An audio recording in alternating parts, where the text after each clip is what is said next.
research. So people tend to think about impact factor, reputation, reach, and accessibility when making journal selections. So think about these issues and let's start talking about how you can do this effectively yourself, selecting a journal for your next research article. Usually people don't do this properly. They just think about which journals to publish in. They make a random choice, and that's actually a mistake in terms of efficiency in your career when you write and publish. There are 3 rules to follow, really, I recommend when selecting a target journal. Aim high, choose appropriately, and then learn to sell and manage that submission. So rule 1, aim high. Why not make a list of journals in your field that other international colleagues, respected leaders in your field are publishing their research in,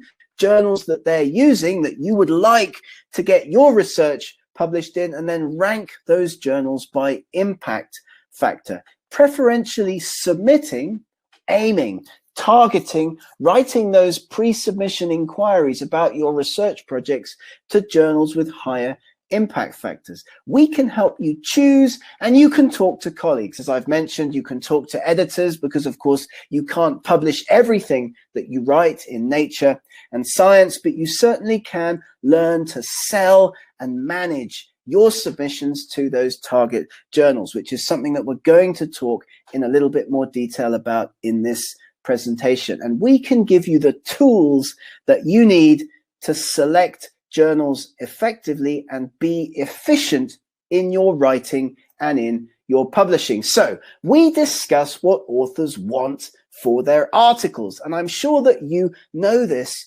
already from your own publishing and writing careers. We want speed, right? We want our papers to come out as fast as possible. We don't want to wait months and months and months for those reviews to come back or for the article to be finally published. We want, of course, a decent impact factor, like it or not. This is still very often the way in which academics, researchers around the world are assessed by universities, by national funding agencies, where their research is being published. What's the impact factor of the journal? We'll come back and we'll talk about that in a minute as well.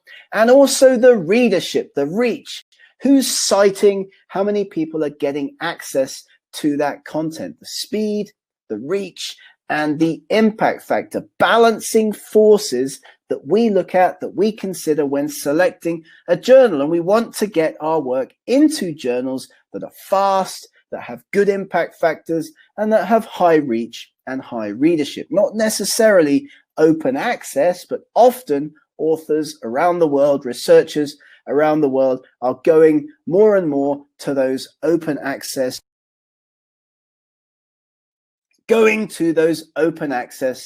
journals. So let's have a quick look about what open access is in terms of understanding this as an outlet for your research. Open access is, as the name suggests, journals that publish content that's freely accessible to everybody. Anybody can come and download any of the Bentham Science journal content, for example, if they're an open access journal. And generally speaking, open access tends to be what most researchers are looking for with their research. So what kind of open access will you pick? And there are 2 main models for open access publishing that people around the world are focused on: so-called gold open access and so-called green open access. Gold open access, as the name suggests, these are the fully open access journals that are accessible to everybody. And usually gold open access carries some kind of article processing charge to the author. So authors will have to pay usually some kind of fee for the privilege of publishing their work in that kind of outlet, so that anybody from anywhere in the world can come in and download that content in the future. You'll probably be familiar with these charges. I'm sure that just like me, you're not a fan of having to pay these fees. Article processing charges, APCs as they're called, common in gold open access publishing. The other alternative, the so-called hybrid model, is green open access. Think of a traditional journal published on subscription, sold to universities, libraries around the world, like Nature, for example. Nature doesn't charge you as an author to publish your work in its journal. If you're lucky enough to get your work peer-reviewed and accepted in Nature, you don't have to pay any fee to get it published. But you do have to pay, or you will be asked to pay a fee if you want anybody to be able to access that publication once it comes out. And that's the green model for open access. That's the green model, the so-called hybrid model for open access. Costs, to answer a question that's just come into the chat, costs for open access publishing range from anywhere from free up to $5,000 or $6,000 per publication. And Bentham open access fees are pretty low, let me tell you, across the industry. The average fee for publishing in an open access, gold open access journal around the world, it's about $1,500. So keep that in mind when choosing your model for publishing. Many funding agencies, if you're lucky enough to have funding for your work, many funding agencies will help with these gold open access or green open access article processing charges, or indeed many authors end up having to pay them themselves. Tricks and tips for avoiding these fees, and we can talk about at the end if you have questions about that. But certainly if you're coming from a country that may be economically disadvantaged, or you're a student, don't forget that often these journals provide discounts for students especially. So it's always worth asking, and I know that Bentham do this as well, can I get a discount? I'm a PhD student. I don't have any research funding. Something that many authors don't do is communicate with editors,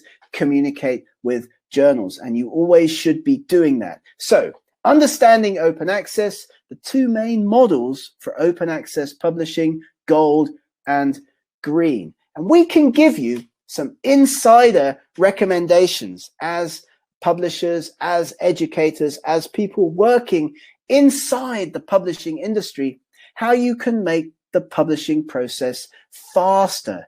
Insider recommendations. Don't forget to write those pre-submission inquiries. That's my top tip for being effective as a writing, publishing academic. You finish a piece of work, you're thinking, where can I get this published? Write emails to 5 or 6, 10 or 15 journals.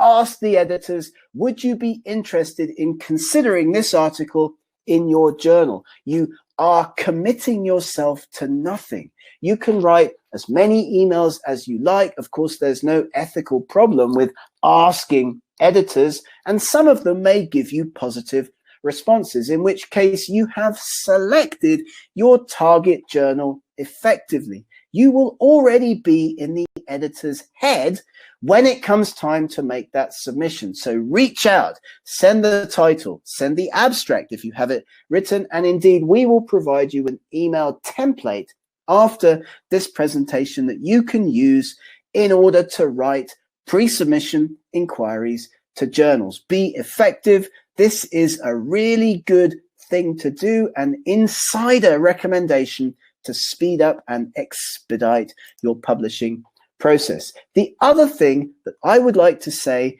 is that make sure you think before you write about your message.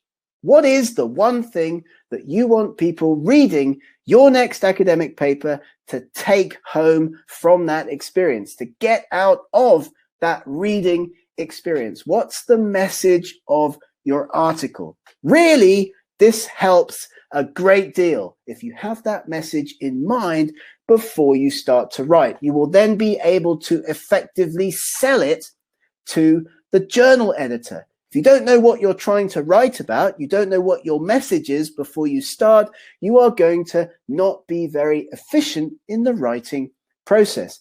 There are 3 things that you need to know, as we've talked about already, before you start to write your message.